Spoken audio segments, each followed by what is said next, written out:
Good morning, everybody. Welcome to another episode of Hawk Blogger Mornings. I am Brian Nemhauser. You can find me and all that we do, YouTube, TikTok, Instagram, Spotify, Apple Podcast, anywhere at Hawk Blogger.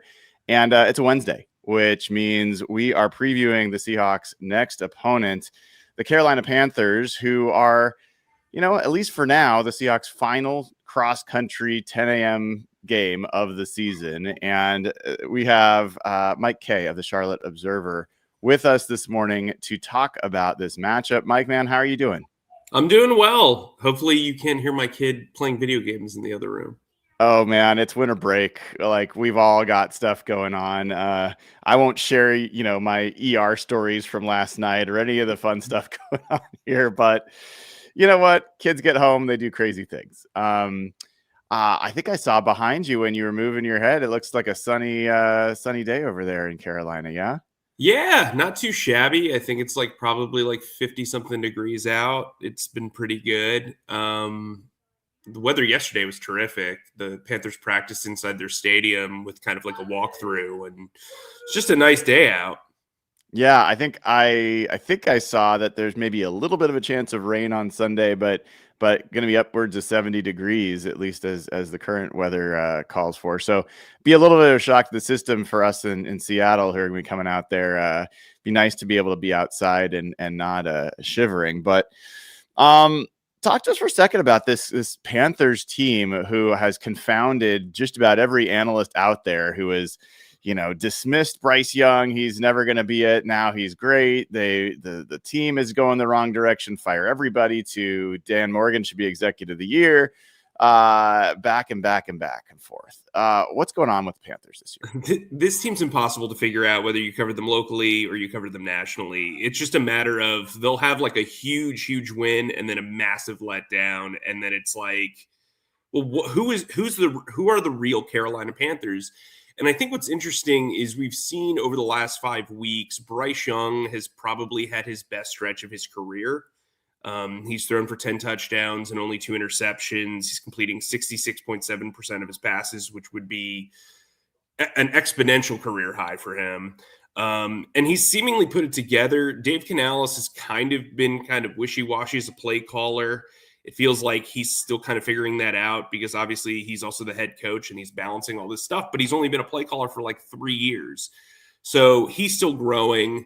So there's inconsistency there. But I think this team with Tetero McMillan and Rico Dowdle and Chuba Hubbard and Jalen Coker, and you're seeing all these guys kind of emerge. It kind of reminds you a little bit of when Pete and Dave and all those guys got to Seattle, in the early 2010s, where it was like, yeah, they're not that great, but they play their butts off for their head coach and they can beat contenders, but they can't beat all of the muck of the league either. So it's a weird group is what I would say. Yeah. Well, and Bryce Young is at the center of all that, former number 1 overall pick. And there's all the folks that are like, oh man, they blew it by not getting CJ Stroud. And then he looked fantastic at the end of last season. And he struggled at the beginning of this season. I was watching him against against the Bucks this past week. And he looked mature and control, moving around, very comfortable, even under pressure. And that touchdown pass when he was scrambling and as soon as the defender left his man, just tossed it over there to a wide open player. Like, that was a savvy play. What's your take on the trajectory of Bryce Young? Well, I think he's a guy who, when you watch him in Alabama, the reason why you would be okay with the Panthers taking him over CJ Stroud is because of his ability to improvise. He's not what you would call a mobile quarterback by trade. He is not what you would call a supreme pocket presence. But what he can do is he can extend plays within the pocket and improvise and throw on the run. Like, if you compare his numbers against Kyler Murray's with throwing on the run, you would think that Bryce Young is an exponentially more dynamic player on the move. And he is, really, because he is very good at making the most of a tight situation. We saw it at Alabama. And once you allow him to play freely, he's performed. Frank Reich didn't do a good job of doing that. Dave Canales early on in his tenure did not do a good job of doing that. And then we saw at the end of last year, they let him kind of cook, and it played off pretty well. Then they let him cook the first 2 weeks of the season this year, and it looked terrible, and it seemed like they scaled things back on him. Now, again, sorry, kids playing video games. Don't worry about it. We're good. Now it seems like he and Canales have reached a play calling and rhythm understanding where he understands that the offensive line has had 10 different combinations in 15 games, and you're going to have quirks and pass protection. So just let the kid do what he needs to do. And I think Bryce has really taken advantage. Yeah. I mean, it's one of those things where it feels like Bryce Young can bring you back from the dead, right? Leads the NFL since he's entered the league in game-winning drives. I think it's like 13 or something like that. But that also means that there's been a lot of times where they've been trailing at the end of games for him to be bringing him back. So does he have trouble at the beginning of games? Does the team have trouble? Is there any like pattern to why they fall behind? To me, it's like when you were in college or high school and you waited to study for the test till like the night before, or you waited to write the paper till the night before. Some people can do that because they thrive on the pressure. That's who Bryce is. I was a guy who turned in, like, if I got assigned a paper like 3 weeks in advance, that was done by week 2, and I wanted it off my plate, and I felt like I could flourish other ways. Bryce is a guy who can cram for the test and get an A. And I think that's not sustainable in the NFL, as we know. But I think with the schedule that they've had, they've faced a lot of kind of mediocre teams and been able to beat them. They've been able to surprise the Packers, the Rams. I think as he matures, he's got to learn to start quicker. And they've gotten off to some pretty good opening drives. I actually think he and Dave are very different in that Dave is actually a really good pregame schemer who starts fast and then kind of reacts to the way the game's going, probably too much. Whereas Bryce is a guy who has to kind of find his footing. He's almost like a running back who needs a ton of carries to kind of get the rhythm of the game. And so that's kind of been the push and pull, I think, of the inconsistency there, especially starting early. I got to tell you, Mike, as someone who, I mean, I've watched the Panthers this year, but not really, really closely. I've watched a number of their games. And I've basically just paid attention to what's going on. To try to come up to speed on this team and make sense this season has been a fun project, I will say. And so you talked about the Packers game. You go into Green Bay, beat a Packers team, still had Micah Parsons, like that was still had Jordan Love, and win that game. Beat the Rams, who, are one of the most talented teams, complete teams in the NFL. And then lose twice to the Saints and, lose some games that you just wouldn't expect them to lose, get blown out, by the Patriots, by the Bills, look like they're not close. When I try to find some sort of patterns to this, there's a few things that came up, and I want to get your take on whether any of these are on the right track. So first things first, when the Panthers rush for fewer than 100 yards, they generally are going to lose. The only time they've won is when the Falcons, they beat the Falcons in overtime. And that's when Bryce Young, who seems to love playing the Falcons, had, I think, 419 yards passing. The other thing is if they turn the ball over, they're 1-5 when they have 2 or more turnovers. Now that's pretty standard for any team, but it's certainly an issue here. The Seahawks, on the other hand, turn the ball over all the time and seem to find ways to win.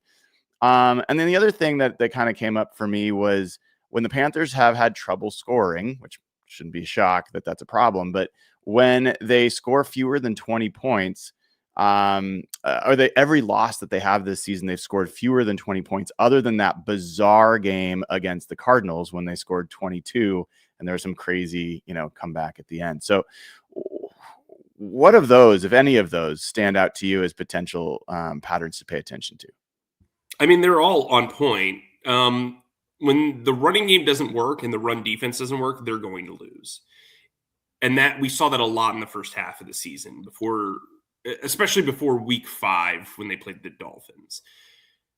From the turnover standpoint, that was kind of the part of the problem with playing free, right? We saw Bryce Young create a bunch of turnovers against Jacksonville and Arizona when it looked like all was lost. I mean, they got off to about as worse of a start as you could have. And it was tough. But I think as you've seen since kind of week 12, Bryce has been able to hold on to the ball for the most part. And I think something clicked in that Atlanta game, excuse me. He's feeling himself right now. He's got some confidence. He trusts his wide receivers. He's spraying the ball around the field. For a while, though, the big issue for them was everything was about Tetairoa McMillan. Like, he was making up like 60% of their target share. Like, I understand you can have a number one wide receiver and go to him all the time. You know, JSN gets a pretty large target share. But when it's 66% and the rest of your guys aren't stepping up when they are targeted, that can be a problem. Now they've kind of spread the ball around. Jalen Coker's emerged. They're using Chuba Hubbard more in the passing game. I think he's gained a lot of trust there. And that's led to less turnovers because he's not just targeting the same guy over and over again. The coverage can't just map out bracket coverage against McMillan. We've actually seen over the last couple of weeks where he's had to go to Jalen Coker to win games, and that's worked out. And I think not making it all about McMillan has helped them out, both from a turnover standpoint, but also from Bryce being able to produce at a higher level. Now, is it Legette or Legette? Legette. So he was a guy that they bet big on last year, and it seemed to struggle a little bit. Had some, I think, mental mistakes in this last game, in terms of where his foot placement was and things along the sideline. But where's he in terms of his development? Not great. I would say that he is dealing with kind of a case of the Keon Coleman's, right? Like, it's not clicking to the point where you're like, wow, this guy was worth the top 32 pick. And I think he was overdrafted. I think that was clear at the time. They really wanted that fifth-year option for him because if he does pan out, then you've got a cost-effective fifth year for him and you don't have to extend him right away. And so I think it's just not worked out. I think Jalen Coker has kind of exceeded him in a lot of areas. Coker seems like the more technically savvy player. He also plays to his speed, whereas Legette has never played to his speed. That's never been a thing. They tried to make him an X receiver last year. He struggled mightily. They tried to make him a Z receiver this year. He's been there's times where you forget he even is there. He had a brutal drop against the Bucs this past week. The drops have been an issue.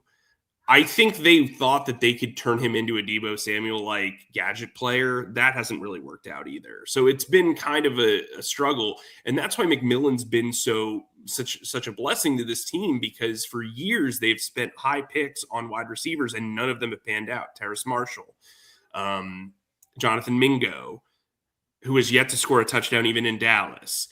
And then you have Legette, and then you've got this guy in McMillan who is about to break the receiving record for rookies for this team. He's on the cusp of 1,000 yards. He's got 7 touchdowns on the year. Like, he looks the part. He should win Offensive Rookie of the Year, frankly. And I think it's one of those things where Legette's kind of getting lost in the sauce. We're talking to Mike Kaye of the Charlotte Observer, covers the Panthers over there in Carolina. And Mike, let's turn our attention to the health of the Panthers, because there's some guys that look like they're getting ready to come back. Kema Kwanu, the left tackle, I think is on his way back, almost played in this last game. Also, Tershawn Wharton, the defensive tackle, may be coming back. And then the big question mark for me, Robert Hunt, the great guard who had a biceps tear since week 2, has been on the IR. Questions about whether he's going to open his practice window. I'm curious your perspective. If they do you think there's a chance he plays this week, or is he going to need some time to ramp up? I'll talk about Robert Hunt first. I think they're very mindful of his strength, right? It's not just like he's got fresh legs, he can go, but it's a matter of being able to take on defenders. And I think maybe what you'll see is even if they open up his window in the next couple of hours, they might allow him to get to practice, be a little bit more physical, and then, use him as a ace in the hole for the Bucs game, which is really the one that matters for this team. Turk Wharton, kind of an underwhelming signing. I mean, he was definitely overpaid in free agency, but he is a cog. And so you do wonder if he'll be there. He's kind of a situational pass rusher who's been put in a role where, like, if I were an opposing offensive coordinator, if I were the Seahawks, I would run at him every single play. Every single play, Brian. Every single play. Every play. And then Icky, I think he'll be back. He really wanted to play. He was dealing with some knee soreness. Josh Nijman, the swing tackle, actually played very, very well in his stead this past week, though. So, I mean, that offensive line to me is one of the real strengths of this team, and they can lean on some teams. I think they leaned on the Panthers. When you look at the defense, we haven't talked at all about the defense, and you have a couple more minutes, Mike, to chat about the defense. So Derek Brown should have been a Pro Bowler, great player, great inside player. J.C. Horn is the lone Pro Bowler for the Panthers. I think people know him for his interceptions, but he's also given up 5 touchdowns this year. And then there's former Seahawk Mike Jackson at corner, who I know had some interesting comments yesterday about why the Seahawks and how the Seahawks traded him a year ago. But what to make of this defense? Like, how do they what do they play well, and what don't they play well? So they're about allowing roughly 60 yards less per game in the rushing game, which was really the crux of their struggles last year. They allowed like the most rushing yards since 1980 last year. Now they're allowing roughly 120 a game. That's really helped, but they haven't sacrificed coverage. Coverage has been pretty good. Mike Jackson has 34 pass breakups over the last 2 years in 32 games. J.C. Horn and Mike Jackson have combined for 8 interceptions, which I believe is tied with like several DB combinations for the second most in the league as a total. And their safeties are really opportunistic. Trevin Merrick's kind of like the guy that stirs the drink. They use him in multiple different ways. He'll play dime linebacker, he'll play nickel corner, and he'll play box safety. They've got a lot of opportunistic guys on the defense, like Lathan Ransom, who had the game-sealing pick this past week. Nick Scorton's a guy you really want to watch, though. He is very fun. He might be the smartest defensive rookie I've ever covered. Not might, he is. Extremely good run defender, able to stiff out screens like he's like a 9-year vet.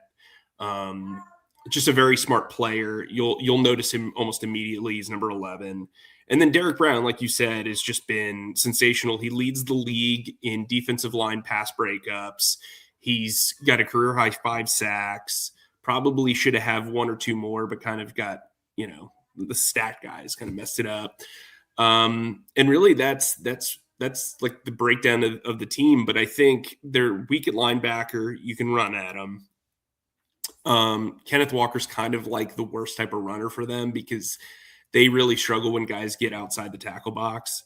And as we all know, Walker can break out for big runs. I think they struggle mightily against speed, and Rashid Shaheed was a problem for them when he was in New Orleans. So that's something that J.C. Horn and Mike Jack have kind of struggled with. But I got to tell you, it's hard to find a tandem that has achieved with their length the way that these two guys have. And I think they are going to be a problem. So when you look at this matchup with the Seahawks, who are currently, roughly a touchdown favorite in Carolina, what do you see? How do the Panthers win this game? And, do the Panthers win this game? I'm picking the Seahawks. I think this game means a lot more to the Seahawks than it does to the Panthers. The Panthers can lose this game since they won last week and still win the division.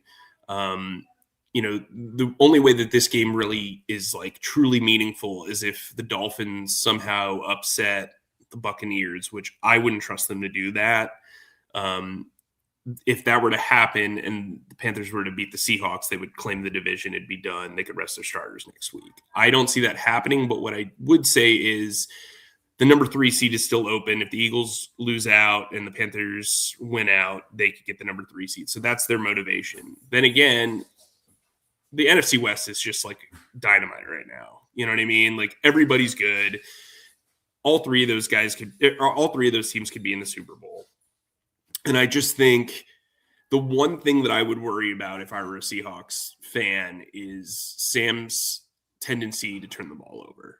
Because if he puts the ball in harm's way, this is an extremely opportunistic defense. I think they're more opportunistic than good, if that makes sense. Mm-hmm. And I think if they put the ball up in harm's way, J.C. Horn, Mike Jackson, Lathan Ransom, even Nick Scott can make a play. The Rams learned that a couple of weeks ago. And so I think the main goal for the Seahawks would be to protect the ball, lean on Kenneth Walker, and I think they win. Makes sense, Mike. Last question for you. As someone who hasn't spent much time in Charlotte, where should I be looking for a good meal?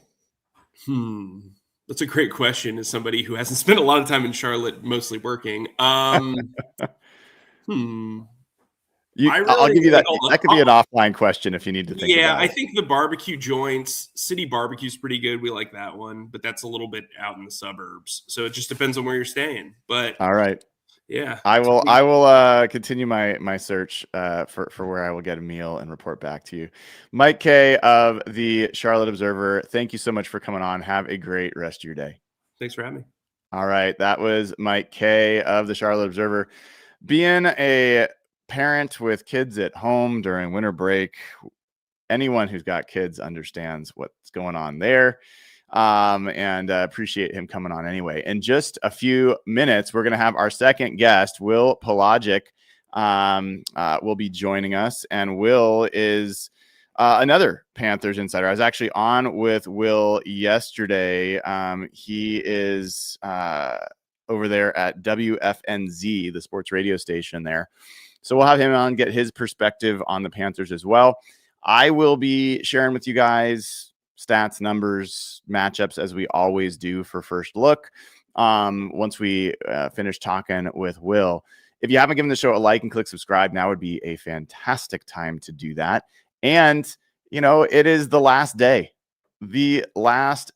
where you can go over to SimplySeattle.com, use code HawkBlogger15, get 15% off Seahawks gear, Mariners gear, Huskies gear, whatever it is you love. And 5% of what you buy will go to the Fred Hutch Cancer Center's Patient and Family Assistance Fund. That is where Fred Hutch allows people that are fighting for their lives to get help with transportation, temporary lodging, other things that they need. And if you go to SimplySeattle.com, use code HawkBlogger15, and you buy a Simply Good hoodie for $25, $5 from that purchase will also go to the Fred Hutch Cancer Center's Patient and Family Assistance Fund.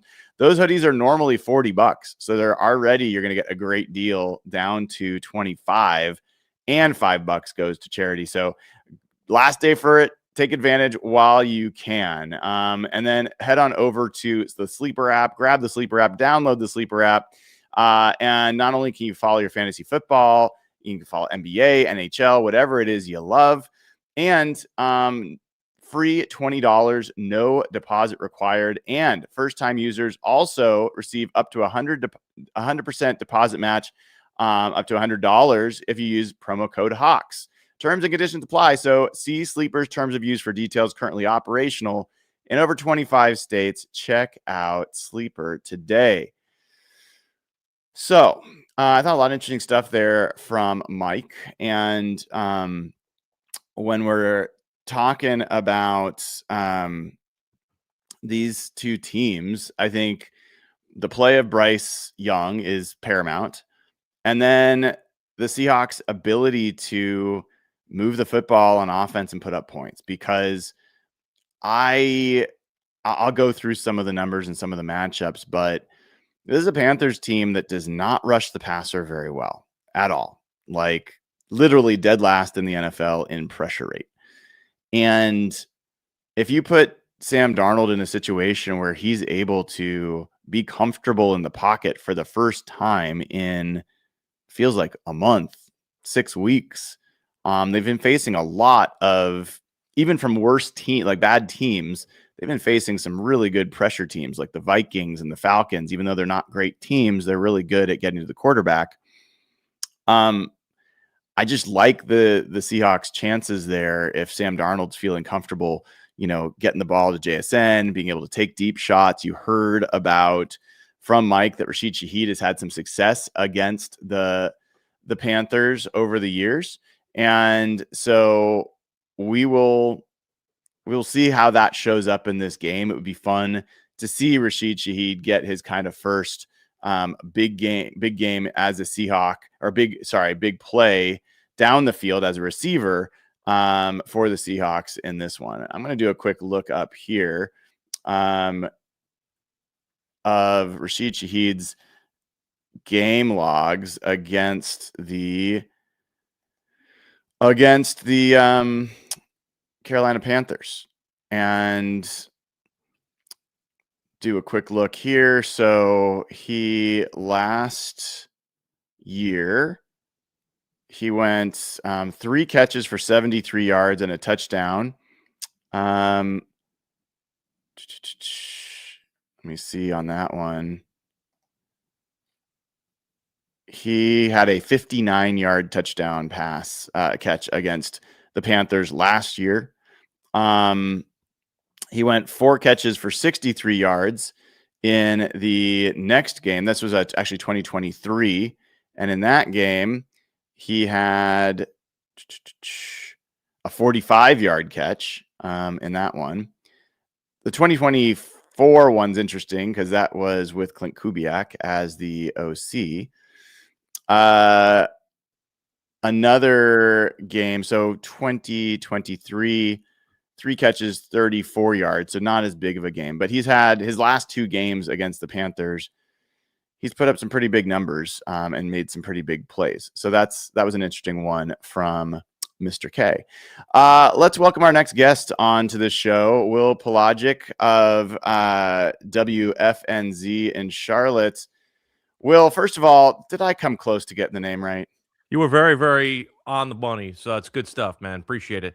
Well, yesterday when I was on with you, I heard them mention what I thought was your name, and then I didn't quite catch it. I'm like, this guy's going to come on, and I'm going to make the absolute worst effort in the history of live shows trying to pronounce his name. So I appreciate you, man. Good, man. So Will, first of all, how's your day going?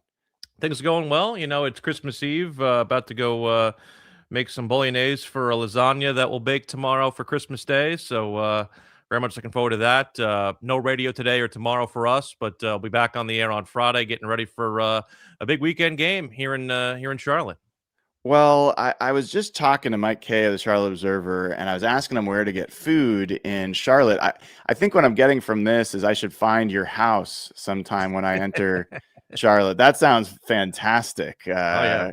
So, plenty of great places around the stadium, though, to get food, though. Definitely. Yeah. What's any top choices?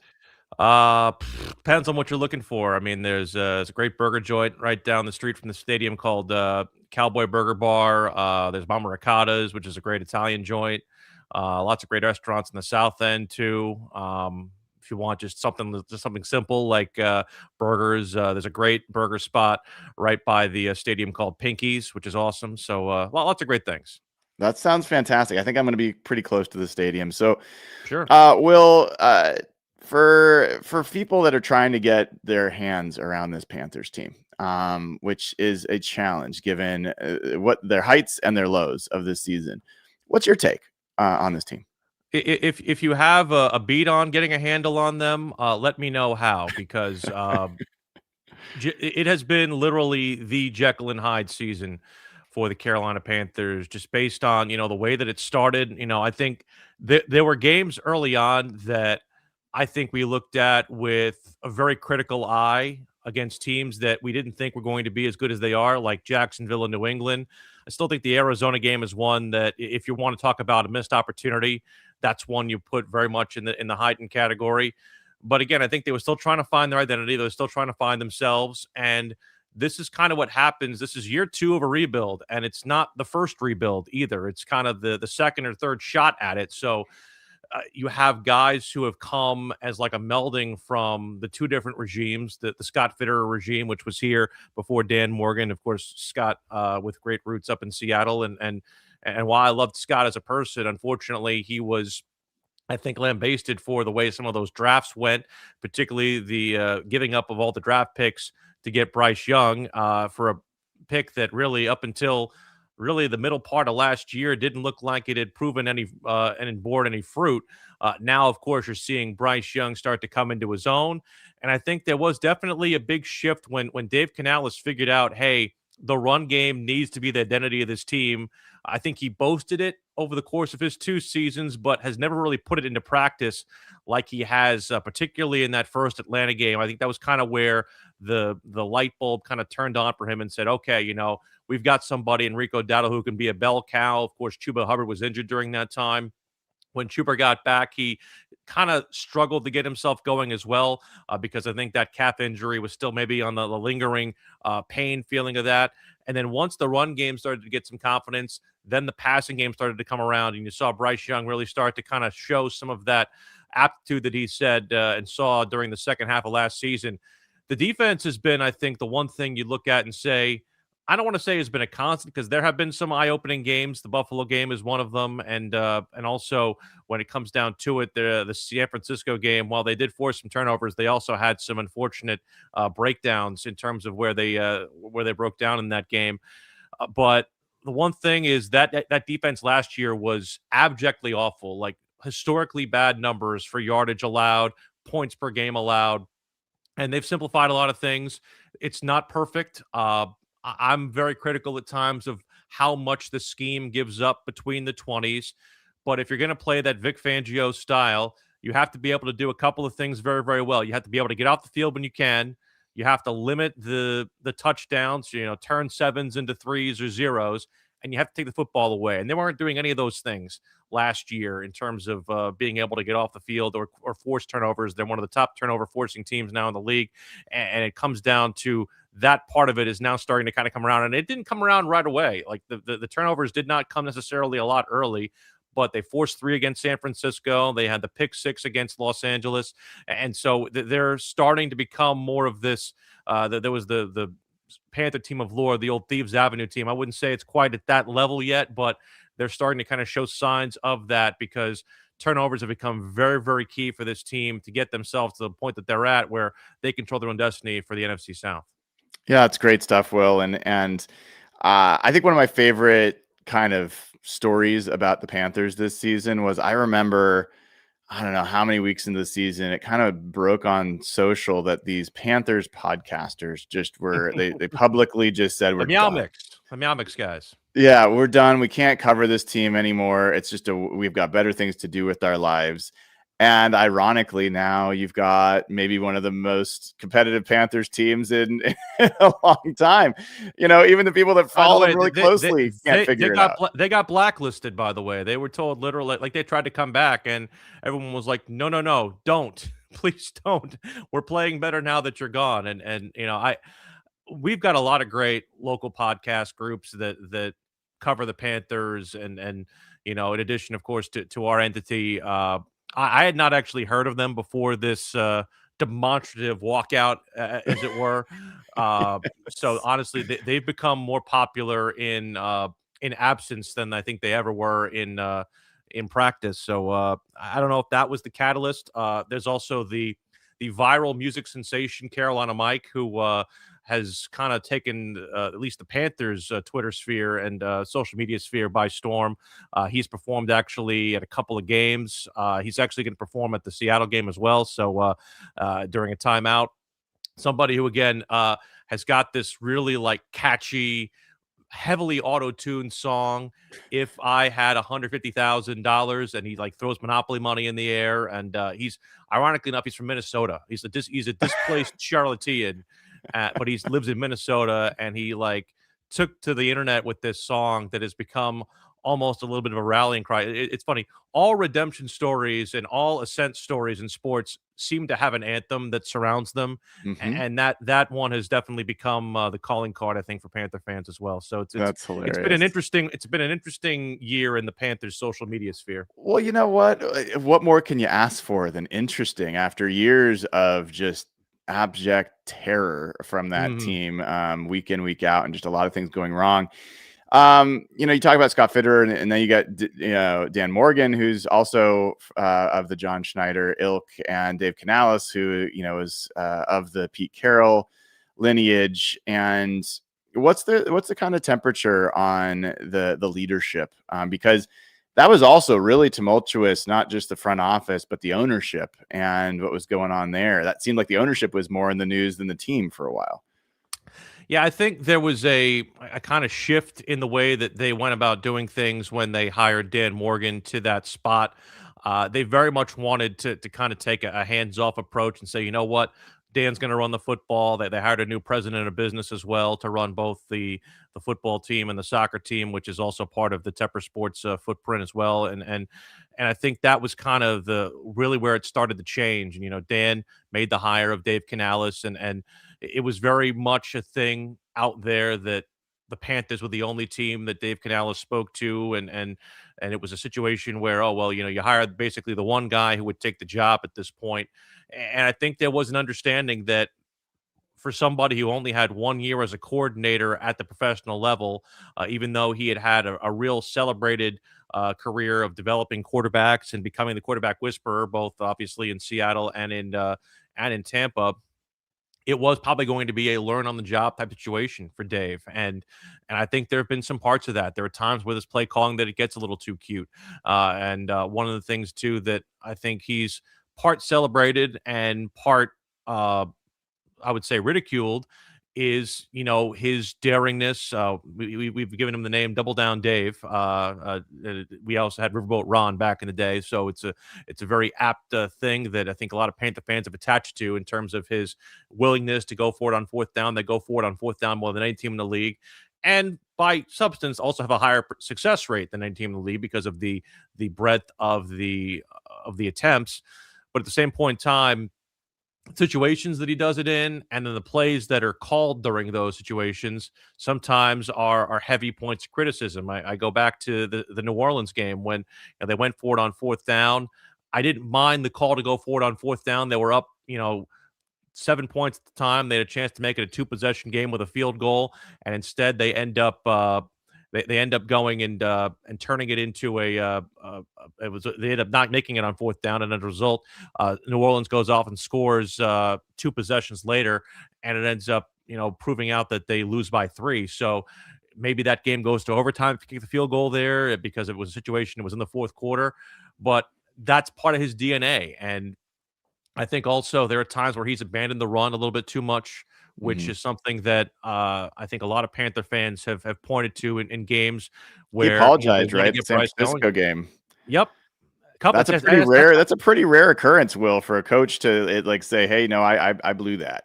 It's not. It's been a couple of times this year where he said, I need to look at the way that we run the football. And again, I think it's very hard to be a so uber run dominant team in 2025 when all the rules are basically pointed to, hey, we're begging you to pass. We're begging you to make things happen there.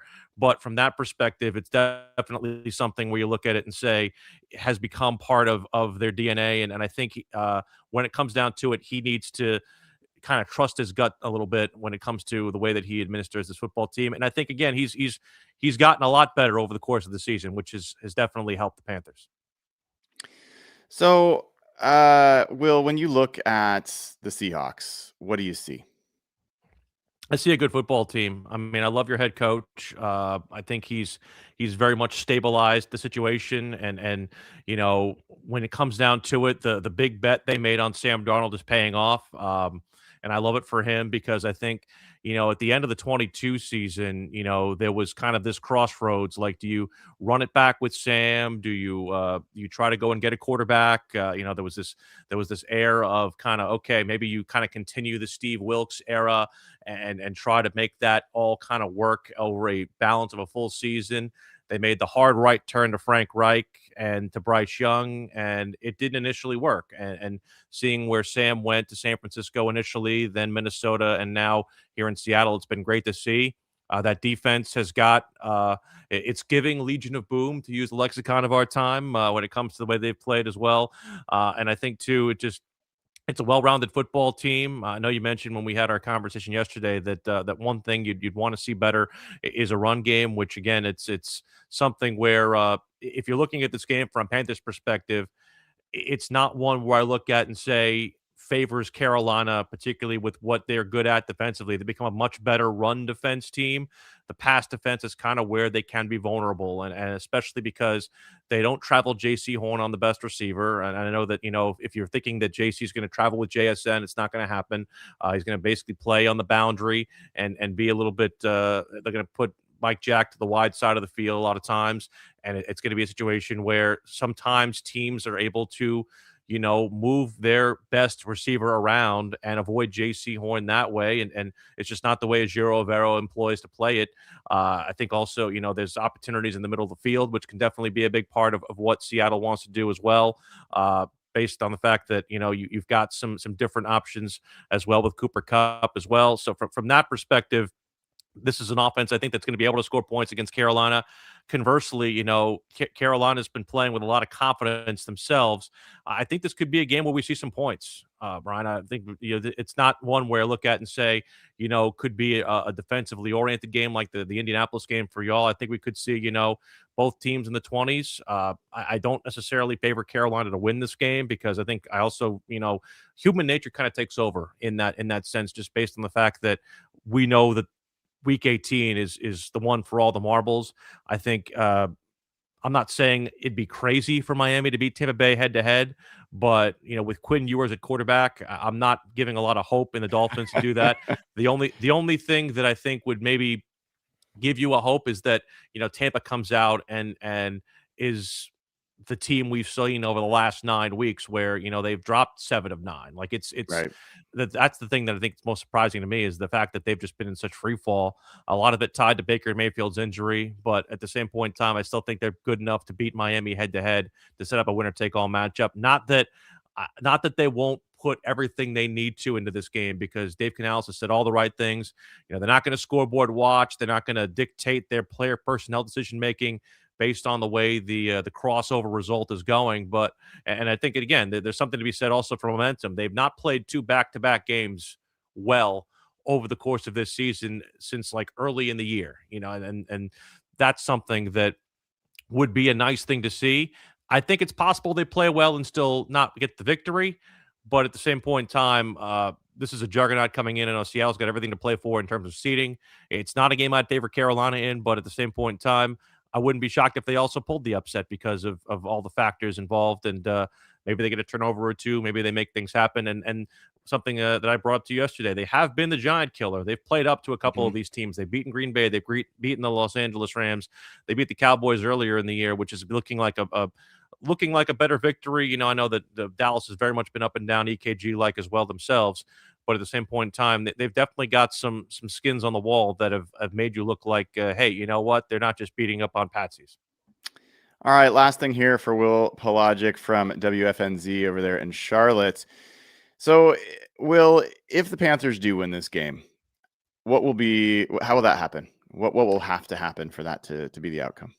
I think you see a very similar game to what Bryce did against the Atlanta Falcons, where, he's got it running on all cylinders. He's throwing for, 300 yards and the run game is going well. I think that's something that has to happen. You have to see the run game get back to the level that it's been at. It's been kind of tepid over the course of the last couple of weeks.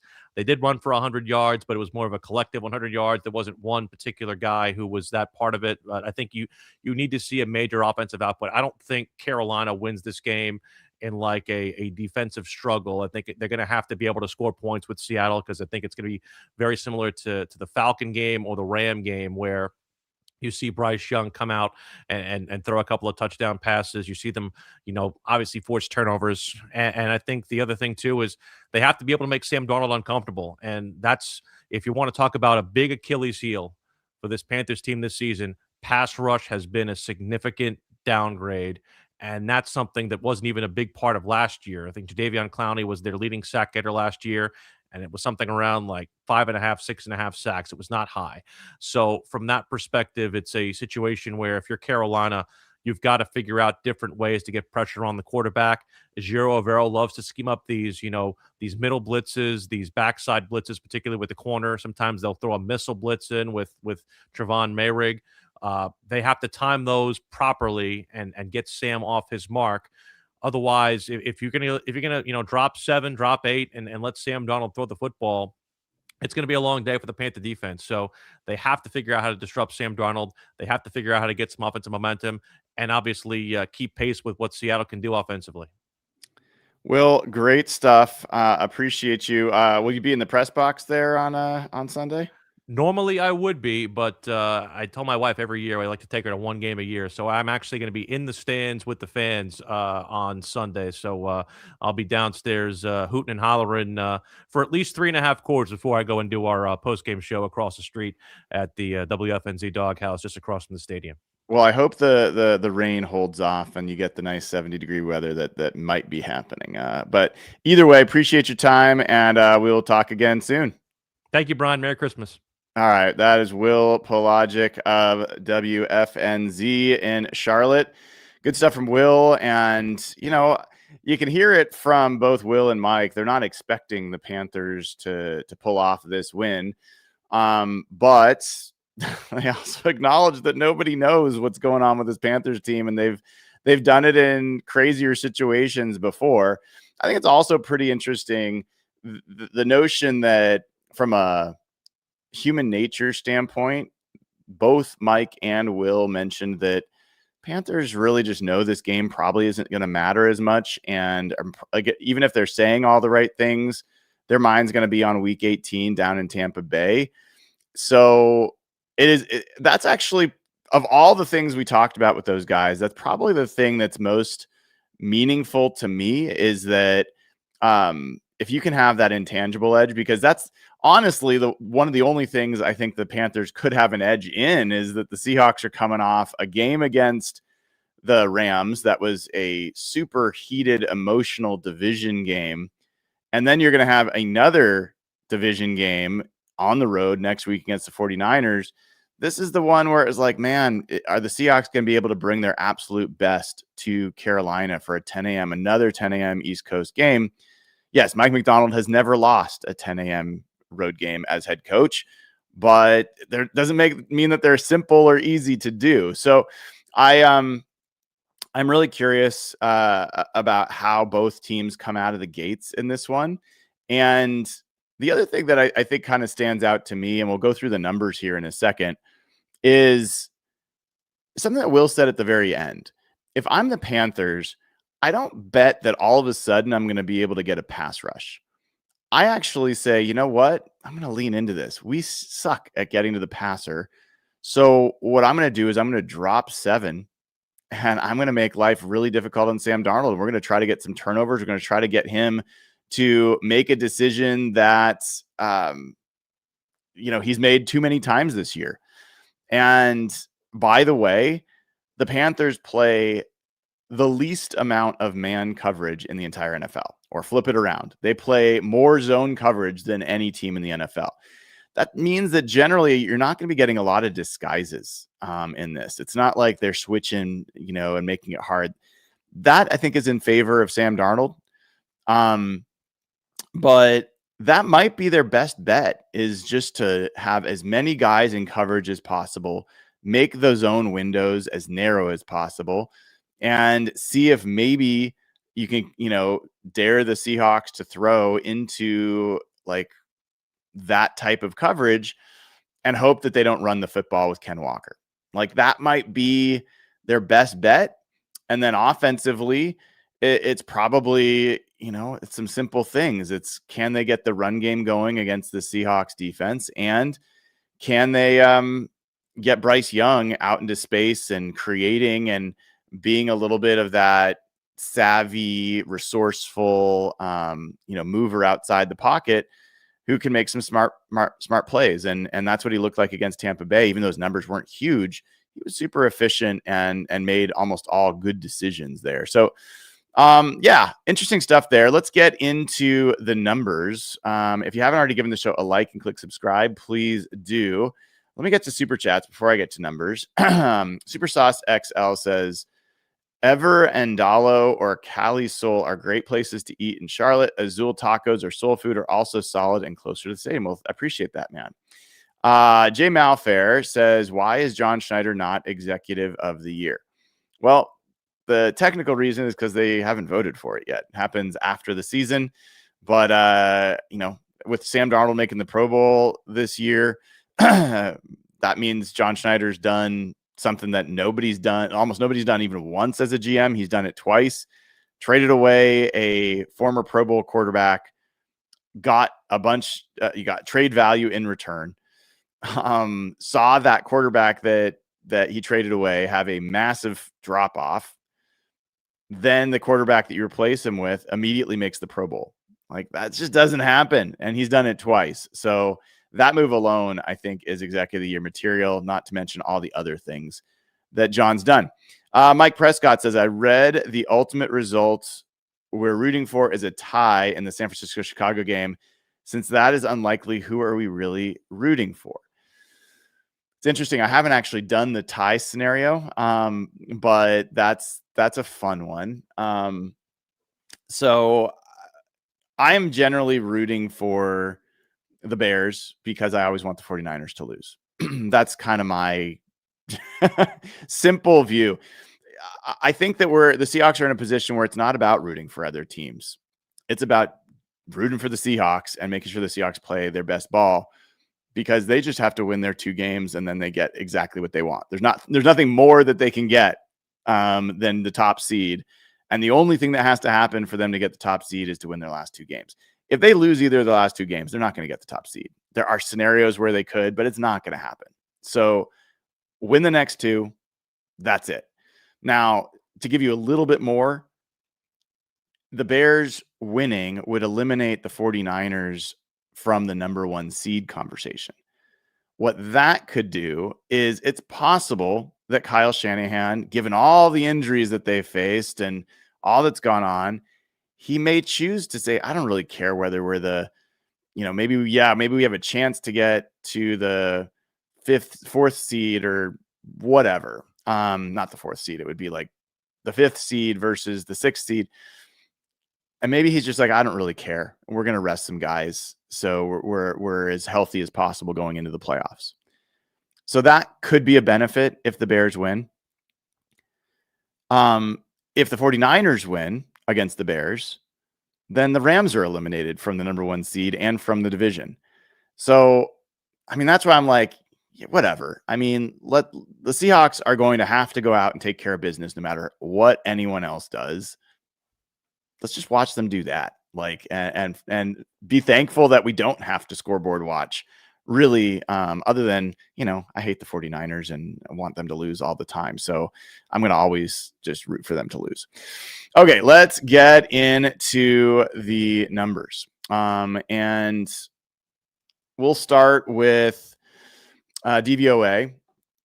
And we already kind of talked about, actually, let me talk about lineup notes as well. I'll leave the DVOA up there so you guys can look at that. But some lineup things to be aware of for the Seahawks. Derek Hall is suspended for this game. He will not be available. He's not even at the facility for this week. So what does that mean? It means that DeMarcus Lawrence, Boye Mafe, Uchenna Nwosu, most likely they're going to get additional reps with Derek Hall out. The other possibility is that Connor O'Toole or Jared Ivey, the rookie edge players, could be active for this game. Connor O'Toole's been active as recently as Thursday against the Rams, but he's been in special teams. They could take some of Derek Hall's reps. Connor O'Toole is more similar to Boye Mafe. Jared Ivey is a little bit more the power edge. And I think if I go back and look, I'm going to do this really quickly. I believe when Derek Hall missed a game earlier this year, it was Jared Ivey who came in his stead. So let's do a quick double check of my memory. Derek Hall missed time in weeks 6 and 7. He missed both of those games. And what we saw was an increase in the first game, both Jared Ivey and Connor O'Toole were active. They only got a combined 7 snaps.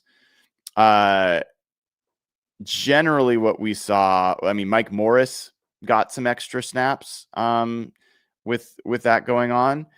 And so what possibly could happen there is Riley Mills could also get some extra reps, which he's kind of taken the Mike Morris snaps. That also could mean that they decide to play more 3 defensive tackle looks, which is what they did a decent amount against the Rams. If you play 3 defensive tackles, you only need 1 edge. So you could still play 5-man fronts, but that could also kind of change the math about how many edge snaps you need. So that's the one main one. The other one would be Charles Cross. Probably not going to be back this game. Josh Jones will probably start at left tackle for a second straight week. How amazing is it that, that's not a terrifying thought, both because Josh Jones played pretty darn well against the Rams, but also because the Panthers don't rush the passer very well.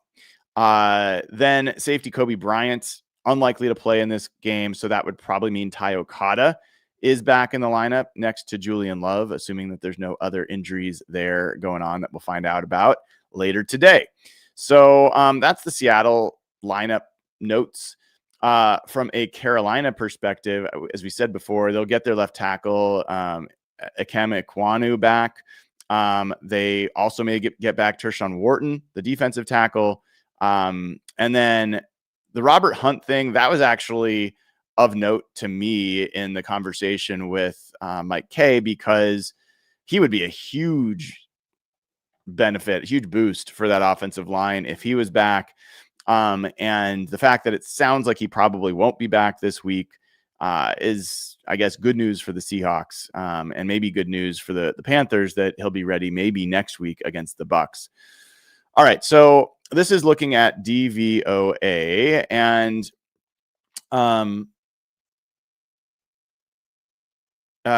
so if you look at the Seahawks DVOA, there might be something that stands out to you.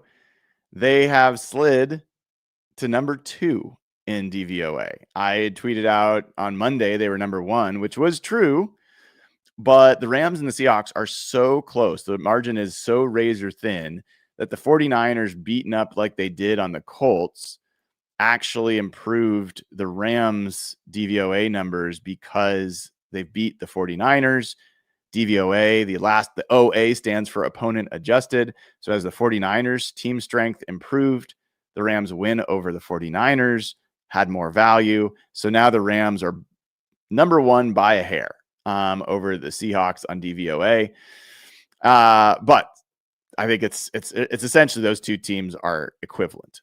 Now, the rest of this, it's not pretty if you're a Panthers fan. I mean, there's nothing here that's particularly encouraging as a Panthers fan. The closest kind of comparison here would be the Panthers run offense, which is the 15th ranked DVOA run offense against the Seahawks number 1 ranked run defense.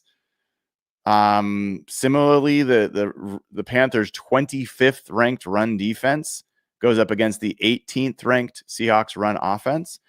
But keep in mind, the Seahawks run offense has been 12th in DVOA since week 10. So it's been improving. And you heard from Mike Kaye that Ken Walker is kind of like the absolute worst case scenario runner against this Panthers defense that struggles when guys get to the edge on them. So that is the DVOA picture. I think it's also worth noting that the Panthers are 27th in defending tight ends.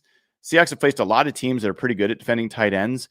We'll see if this means something for AJ Barner or Eric Saubert or Nick Callerup, but they've lost Elijah Arroyo for now. So, the downfield threat is not as much there, but this would have been an interesting potential Elijah Arroyo game if he was available. I will also highlight that the Panthers are 5th in defending running backs as receivers. That kind of caught my attention because typically zone teams struggle to rally to the ball, and they're vulnerable to swing passes to running backs. As a case in point, if we look at, I'm going to pull this up real quick. Give me 1 second. But if we look at receiving versus scheme, and we look at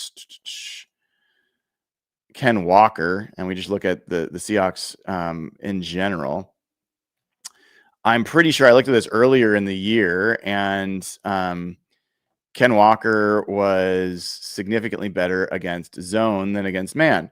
And that remains the case. Ken Walker has a 77.8 receiving grade this year against zone coverage. He has a 55.5 against man. What does that look like in terms of real numbers? Ken Walker has only 2 catches for 11 yards against man coverage this year. He has 20 catches in 23 targets for 218 yards against zone.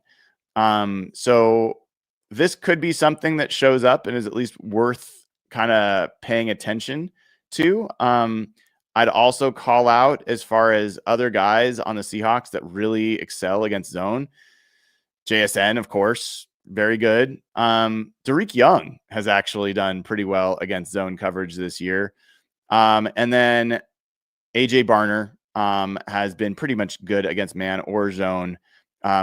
Cody White has had some big moments against zone this year. So, yeah, I think Ken Walker, again, is a very important figure in this game, as he's been in a lot of the games lately. And then if you look at the Seahawks on offense, this is a look at let me see if I can narrow this a little bit. There, that's better. So if you look at the Seahawks on offense, there's a few places where the Panthers have some advantage. The Panthers defense has been a little bit more stubborn in the red zone. They're 14th in the red zone, and the Seahawks red zone offense has stalled. We talked about that a little bit on Monday. High red zone in particular, 11 to the 20-yard line. They've kind of stalled lately. Rushing yards per rush, the Seahawks still do not rank well, rush EPA in any of those areas. The Panthers are not great against the run in those numbers, but do have slight advantages. The biggest advantage here by far for the Panthers is their ability to take the ball away. And the fact of the matter is Sam Darnold and the Seahawks offense turns the ball over more than almost any other team. So that is a big part of where the Panthers can get an advantage in this game, is finding a way to take the ball away. The other thing that I'd call out for you is, 2 things. Yards per play, the Seahawks are 3rd in the NFL in yards per play on offense. Despite all the hand-wringing about this offense, they are 3rd in the NFL in yards per play. Panthers are 24th in yards per play allowed. Then if you look at sack rate, the Seahawks are 8th in the NFL in sacks allowed by percentage of dropbacks. The Panthers are 26th in the NFL in sack rate. They're 32nd in the NFL in quarterback pressure rate. So that's I think that's a pretty good sign for the Seahawks, but time will tell. You'll see that the passer rating for the Panthers, despite all these challenges, they're 10th in the NFL in passer rating allowed because they've taken the ball away so much. They're also pretty good at limiting explosives. They're 13th in explosive pass rate against. So you're going to have to earn it against this team. And if Sam Darnold tries to force the ball down the field, that might be a problem. But the reality is that, the Panthers also do not have the fastest corners. Their ability to, sorry, I want to check one thing real quick. Where'd it go? No. I think,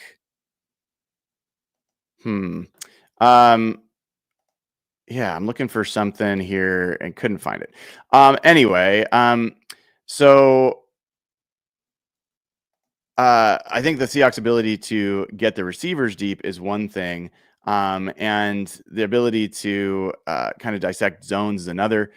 Sam's actually been very good against zone defenses most of this year. He's some of his best numbers have come against zone defenses. So,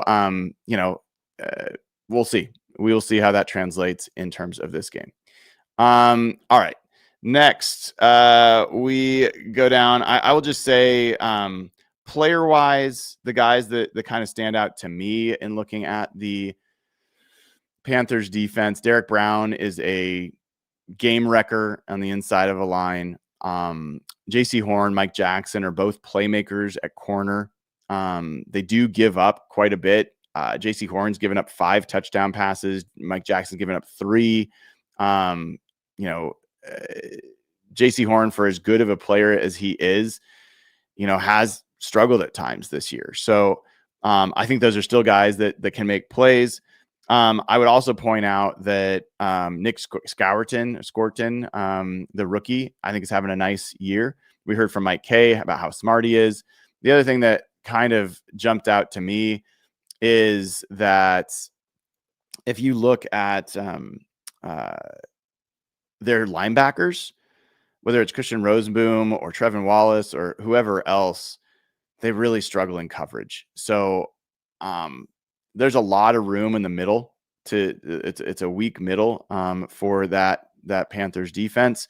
I think the Seahawks, this is a game, honestly, the Seahawks should be looking to try to score 30 plus points. Like that should be the goal. And if they put up those kind of points, then there's not many teams that are going to be able to compete with them on the defensive side to do that. And I just think the Panthers, it's a tough matchup for them. It really is a tough matchup for them. All right. Next, we'll look at the Seahawks on defense. This is when the Panthers have the ball. And you'll see it's not a pretty picture. Like, this is why the Panthers defense needs to find some way to take the ball away from the Seahawks to get what they need. And I look at this, and you're talking about the Seahawks are number 2 in the NFL in points scored. Panthers are 27th in points allowed. Seahawks defense is 8th in yards allowed. Panthers are 25th. Yards per play, it's 2 versus 24. EPA per play, 2 versus 22. Third downs, 2 versus 17. It just kind of keeps going on and on and on. The one place where it gets a little narrower is the running game. Seahawks have the 3rd ranked defense in terms of rush yards allowed against the 10th ranked rushing offense. Yards per rush, it's 1 versus 14. Rush EPA, it's 1 versus 13. And so, I really do respect the Panthers offensive line. And you got former Seahawk Damian Lewis on there. You've got, for them, it's unfortunate. Austin Corbett, who usually plays center, has moved to guard with Robert Hunt out. So they've kind of gotten weaker at both guard and center as a result. And, but they've got 2 good running backs, Chuba Hubbard and Rico Dowdle. Rico Dowdle's, the guy that's really been, I think, making a huge name for himself this year. But that's key. Like, if they need to be able to run the ball. The other thing that I think the Panthers have that has sometimes given the Seahawks trouble is, Bryce Young's a mobile quarterback who is able to create and manipulate the pocket, sometimes get out of the pocket. That hasn't always worked out. The Seahawks are not the fastest defensive line, even though they've got some speed elsewhere. Their edges are not, the absolute fastest guys to track down, mobile quarterbacks that way. So that's one thing. Like, basically, if I'm looking at this, I'm thinking you need Bryce Young to be creative and create some off-schedule plays. You need the run game to take some of the pressure off Bryce Young, and you need to protect the football. And sometimes they do, sometimes they don't. But I just don't see a clear advantage for the Panthers on offense when they have the ball. I just see some places where they have some strengths that they could try to kind of bring to the forefront. When you look at special teams, it's similarly not great for the Panthers. The one thing that stands out in their favor is they are the 2nd ranked kick coverage team, which obviously, with the way things have been going with Rashid Shaheed. Kick coverage is a big deal. The Seahawks rank 4th in punt return yardage. They rank 4th in average kick returns. So they are a lethal return team. Panthers have had some challenges in punt coverage. They're 21st there. The Panthers have also just not kicked many long field goals. You heard about Dave Canales going for a lot of 4th downs. The Panthers are 27th in the NFL in field goals over 50 yards. So you're not going to see the Panthers kick a lot of long field goals. They're going to try to go 4 downs, which could give the Seahawks some advantageous field position if they're able to get off the field in those moments. So that's kind of the story on this game between these two teams. I see it as a game that the Seahawks very much are the better team, the more talented team, the more complete team, but so were the Rams. And so were the Packers, probably, if you believe that. And the Packers lost at home and the Rams lost on the road. And part of how the Rams lost was, those gambles on 4th down for Canales worked out with some long touchdowns. There was some turnovers, pick 6, strip sacks of Matt Stafford. So yeah, I mean, is it possible? Sure. I mean, look, the Seahawks were they trailing or tied at halftime with the Panthers? Not the Panthers, with the Falcons, like not so long ago, right? Like it's a 10 a.m. game, and there's no way that the Seahawks look at the film of the Panthers and feel like, oh man, this is just as tough as the game we just played against the Rams, or it's as tough as the game that we're going to play against the 49ers. And yeah, it was 6-6, by the way, at halftime. So against the Falcons. So it's just a matter of whether the Seahawks play to their standard. If they do, this game shouldn't be close. It really shouldn't be. But the Panthers are scrappy, and they have every reason to make this a tense game for the Seahawks in terms of just trying to prove where they are as they head into the playoffs. So looking forward to this one. I will tell you, as far as Real Hawk Talk tonight, given that it's Christmas Eve, we'll probably take the night off. There's a chance that Jeff and I will do a show. We're kind of debating that right now. It's a little bit like I'm hesitant to not have any Real Hawk Talk the week of the game, but we'll figure it out. For us, it's not Christmas Eve. It's just another night, but I know for a lot of people it is. So we'll see. We'll figure that out. So keep an eye out for that. If you have not watched the interview I did with Ken Walker, please do. I think it's really rare that Ken does interviews. Oral-B is a sponsor he's working with, and they reached out. And so, got a little chance to get to know him a little better. I thought he was great in the interview. Talked about challenges of kind of coming up to speed on this offense and the run game. And I talked about his relationship with his dad and this season in general. So good stuff. Make sure you check that out. It is already posted and now available. It was a members first episode. So that's part of why being a club level or higher member of this channel is a great way to get access to members only content. Also gets you access to the Discord server, where patreon.com/hawkblogger. You can go there to also get ad-free audio of this show and access to the Discord server there. And let me just double check to see if we've got any super chats that I have not addressed over on Patreon. Sorry, not Patreon, on Venmo. And we do. Venmo.com/Brian-Nemhauser is up there. You can find it in my link tree or other places. We've got a few. So Amit Guha says, hey, Brian, the pod has become somewhat of a morning ritual for me now, almost like coffee. Do you think K9 can start to cement himself as a premier back as we enter the playoffs? And what does the team need to do to let him get there? Thanks, and much love for you and the HB team. Well, that's very nice of you, Amit. Do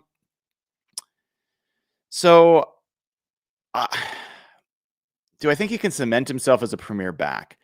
I don't at this point. Not with the 2 games remaining. Like in the playoffs, he could. Like I think building into the playoffs, he could, but not with the last 2 games of the season.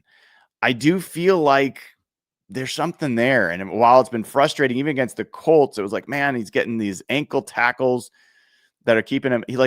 He's been on the cusp of these explosive running plays week in, week out for a while. And he finally got one this past week. He also had the explosive reception.